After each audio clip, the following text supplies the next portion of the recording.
Delhi metro స్టేషన్లో అరవింద్ కేజ్రీవాల్ పై బెదిరింపు రాతలు రాసిన వ్యక్తిని అరెస్ట్ చేశారు పోలీసులు. సీసీ ఫుటేజ్ ఆధారంగా నిందితుని గుర్తించారు. ఢిల్లీ ముఖ్యమంత్రి అరవింద్ కేజ్రీవాల్ ను చంపేస్తామంటూ రాజీవ్ చౌక్, పటేల్ నగర్ మెట్రో స్టేషన్, అనేక మెట్రో రైళ్లలో రాతలు రాశారు. ఈ ఘటనలపై తీవ్రంగా స్పందించింది ఆమ్ ఆద్మీ పార్టీ. కేజ్రీవాల్ కు ప్రాణహాని ఉందని, ఆయనకేమైనా జరిగితే బీజేపీయే బాధ్యత వహించాల్సి ఉంటుందని హెచ్చరించింది. కేజ్రీవాల్ పై హత్య కుట్ర పీఎంఓ ఆఫీస్ నుండే జరుగుతుందని కూడా ఆప్ ఆరోపిస్తుంది.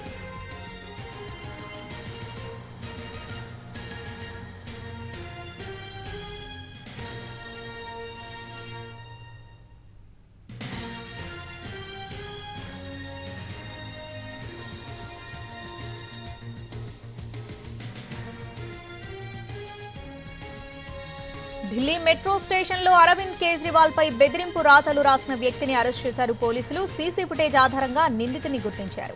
ఢిల్లీ ముఖ్యమంత్రి అరవింద్ కేజ్రీవాల్ ను చంపేస్తామంటూ రాజీవ్ నగర్, పటేల్ నగర్ మెట్రో స్టేషన్, అనేక మెట్రో రైళ్లలో రాతలు రాశారు. ఈ ఘటనపై తీవ్రంగా స్పందించింది ఆమ్ ఆద్మీ పార్టీ. కేజ్రీవాల్ కు ప్రాణహాని ఉందని, ఆయనకేమైనా జరిగితే బీజేపీయే బాధ్యత వహించాల్సి ఉంటుందని హెచ్చరించింది. కేజ్రీవాల్ పై హత్య కుట్ర పీఎంఓ ఆఫీస్ నుండే జరుగుతుందని కూడా ఆప్ ఆరోపిస్తుంది.